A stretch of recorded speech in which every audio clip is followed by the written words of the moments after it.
guys, what is up? I returned my DJI FPV, which I know many gave me shit for, but it wasn't for me, that particular drone, and I opted to get something more my speed and that would be more interesting to me, which was the EVOII 2 Pro Autel 6K.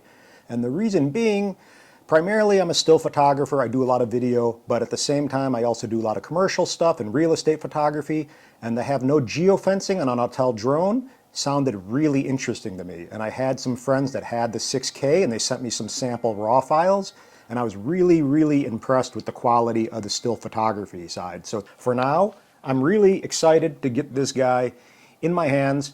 I'm totally new to Autel. I've never flown any other drone other than DJI, so I've been flying DJI drones for probably 4 years now. So I'm familiar with DJI Refresh, of course. I just got my smart controller back. I wasn't really familiar with Autel's Refresh equivalent, and I actually talked to Autel today on the phone. They're really nice, they're easy to get to. They don't have any accents, which not necessarily is a bad thing. We love accents and we love diversity, but at the same time, it's just nice to speak to people in this country on occasion, because it just makes a complex problem that much easier to resolve, in my opinion at least. And it's nice that it is US made, and I believe it's all US made. You can tell me if it isn't. A couple other things that you can do: you get 2 replacements. I believe it's $189 for this guy for 1 year. The downside to Autel right now that I found out is that you can only do 1 year. So you only get 2 replacements with the Autel Care. I'm hoping that, I talked to Evan over there today, and I'm hoping that they do. I kind of gave a little suggestion on something that I feel would be helpful, would be to offer 2 years. Because again, if we could go ahead and extend it for another $100 or something, they probably would make some money, and it would be a really big benefit to people buying Autels to have a little bit more than just 1 year. I don't know why they don't offer 2 years, but again, Autel, if you're listening, that's a user request from someone like myself. I really think it would be a good thing to offer your customers.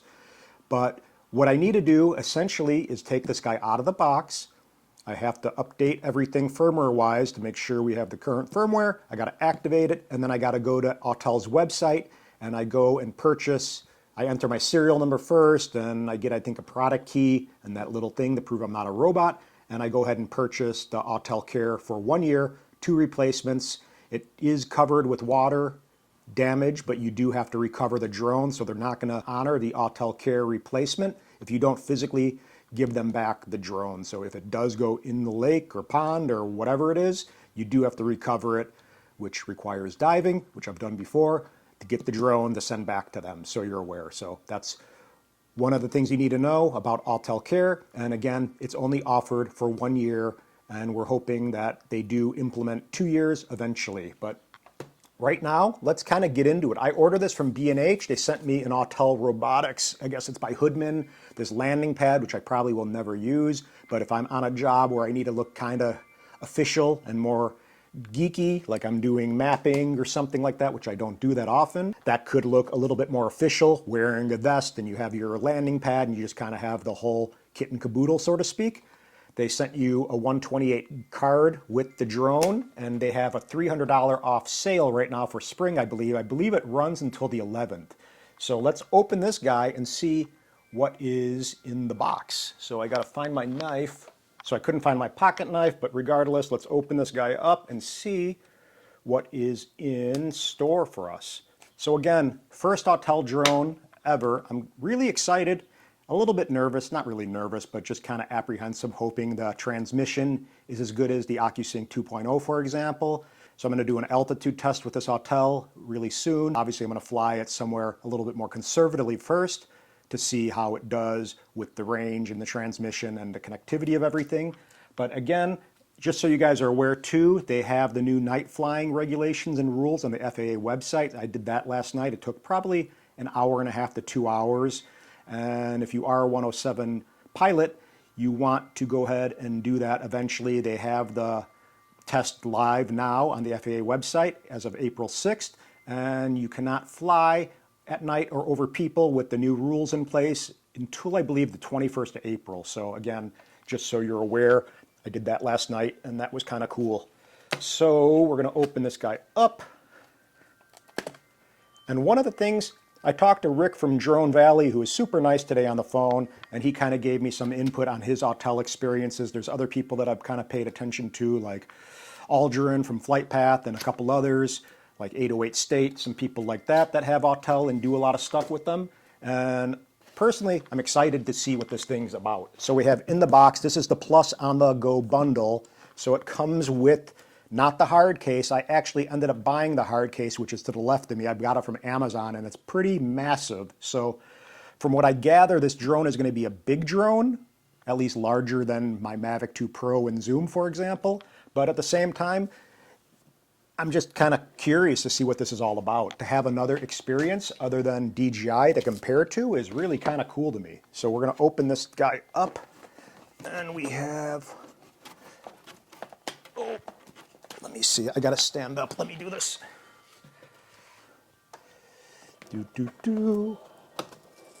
Okay.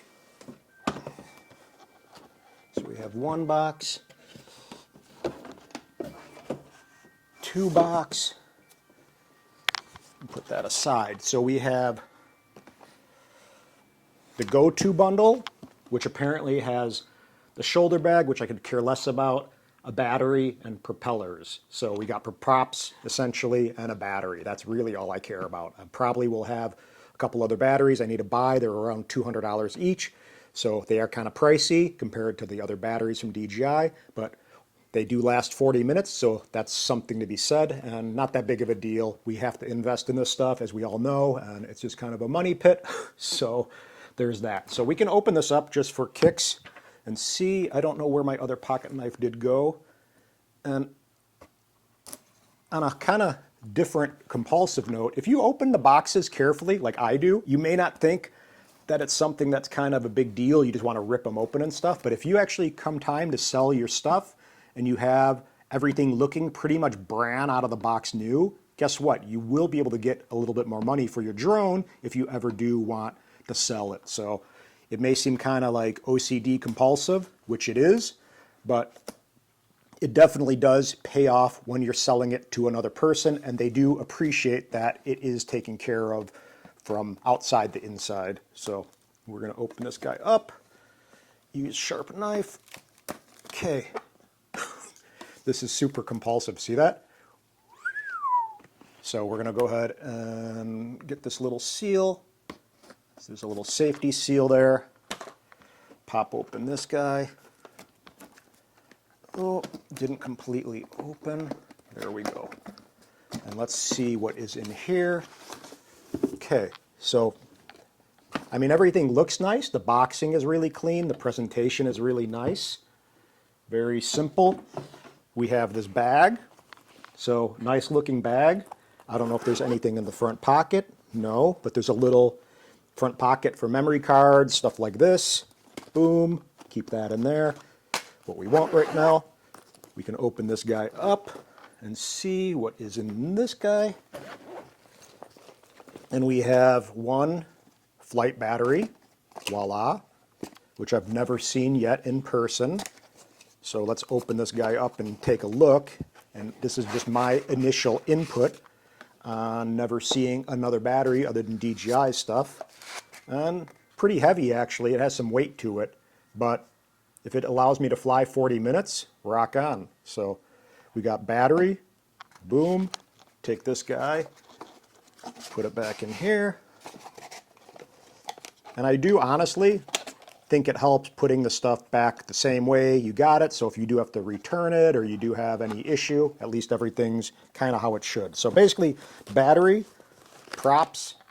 I'm going to keep the props out and put them in my hard case that I got. And this guy I'll just put right back in the bag because I don't need it. So again, cool little bag. I got a ton of bags, but when it does come time to sell, this is how it's going to look, brand new. That goes in there.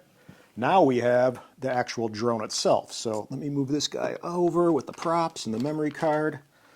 And going to be anal about this one as well.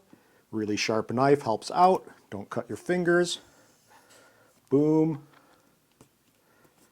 Boom. And then one over here. And look what we can do. Super compulsive, right? But at the same time, watch. Dun, dun, dun. Lo and behold, box is perfectly intact. Do, do, do, do, do, do. Okay, we're going to put that aside now. So, box in good condition, and this is what we have. So apparently you have the remote controller in here, charging cables from this little plug icon, and then the drone itself. Voila, the pumpkin. Greg from Pilot Institute said I was getting a great big pumpkin coming in the mail, just jokingly. He's a good guy. If you haven't followed Greg at Pilot Institute on his YouTube channel, he's super amazing. If you guys need to get your 107 or are interested in your 107, go to pilotinstitute.com. Greg is super amazing, has an awesome course. No, he's not a sponsor. He's just a friend and a cool guy and always really, really helpful and available. So I appreciate you, Greg. Thank you. Aloha. And let me see this guy. So I'm going to take this out of the box for the first time. And it's heavy. So it's kind of substantial. Definitely interesting to see. I mean, initially, it's cool. I think it's cool. I mean, I don't think it's ugly by any means. I think it's pretty cool in a different way. So it's not going to be sleek and gray, but you know what? I can actually see the shit in the sky. So to me, that's a big thing. So right now, here's the remote control, which I have never touched. So this is how it comes. The remote, I don't know how it is. I've never flown with one, but looks nice. I mean, it's probably going to be kind of comparable to the standard Mavic 2 controller, a little bit. So this is the controller itself. Voila. Kind of bizarre. So the controller itself is interesting. So there's actually a display on here, which I believe you can fly with as well, which is kind of cool as a worst case scenario. I don't know how this thing is. If you can just kind of, I would imagine it expands. Let me see, hold on a second. Now mind you, I've never used one of these guys. There's a sticker on here, which I think will kind of keep it from separating. Yep. So here we go. This little sticker's on here. I'm going to take it off. Voila. And I'm going to get my phone really quickly, which is an iPhone 12 Pro Max. So the largest of the iPhones at 6.5 inches. And I'm going to see if it fits with the case, which to me is a big deal. So it does. It fits beautifully with the case, actually. So it's really handsome. You know, I dig that. I can get into that. Maybe you can order some bigger, taller sticks. That would be one of the things I initially notice, but that's my style of flying. But again, pretty cool. I mean, that looks nice. So kind of stoked on the controller. No complaints. I believe they're going to try to come out with a smart controller equivalent. From what I heard, I don't know when, but Autel, that would be a cool thing. And pay attention to the flaws on DJI smart controller because they're not really that great, like the Android base operating system, to me at least. So again, but cool controller, stoked about that. Fits the iPhone 12 Pro Max perfectly. And so you're aware, I'm going to show you the case. And this is the case, and it's pretty darn big, but it was the only one out there, really, that would fit the EVO 2 Pro. So this is the hard case that I got for it, and I bought that separately on Amazon. But let me take a look at this guy. So we have, I mean, it feels nice. The arms fold out really gently. Okay, so they don't go down, they go out. So different little maneuver for this. And yeah, I think it's cool. I'm kind of stoked, actually. But we're going to push this guy aside. Oop, what fell? The knife fell. And then we have some charging cables in here as well. So we're going to open this up. Pretty standard. AC cable. Charger. I didn't get the hub yet. I will order that soon. And that's that. This goes back in the box. So we have drone, 2 batteries, props. Take these guys off, pull this guy off, and now we have the props. So again, a bigger footprint, I would say, than the Mavic 2 Pro, but really not noticeably that much larger at all to me. I don't think it's maybe a little higher feeling, but other than that, not that shocking, so you guys are aware. So this is just kind of a little introduction and unboxing of the Autel and my first impression. When I talked to Rick from Drone Valley today, he was basically saying a key thing to getting this drone in the air and getting smoother, kind of more buttery movements to something maybe we're more familiar with DJI is to go into the EXP settings and kind of dial everything in. So I appreciate that, Rick from Drone Valley. Aloha, appreciate you and your input. And again, just kind of excited to get it in the air. So I'm going to go ahead and again update the firmware, charge the batteries, activate it, get the Autel Care in place. You have 48 hours, so you're aware upon activation to go ahead and get the Autel Care. If not, you have to actually send the physical drone into Autel, and then they can look and make sure everything's functioning up to par, and then they ship it back, and they apparently are really expedited with that. But I believe they may move over to just being able to send a video of the drone functioning and working properly, because it probably is just something that makes more sense and saves everyone a bunch of time and energy. So again, excited. This essentially is the drone that I got instead of the DJI FPV. Got that guy back, and I'm gonna start out with my Cine Whoops when they come in. I'm excited for those guys too from GetRC, so that's kind of a cool thing. So I kind of have my fix for the FPV thing. With that, I bought a Hero 8 for the Cine Go, and that's it for now. But aloha guys, go ahead and subscribe, hit the thumbs up button, and we're gonna be doing a lot of content with the Autel EVOII 2 Pro 6K. I'm gonna be taking this up to like 1,300, 1,400 feet, doing an altitude test, and gonna really put this thing through its paces and see how everything works, and hopefully get some really beautiful footage with it. So aloha guys, peace.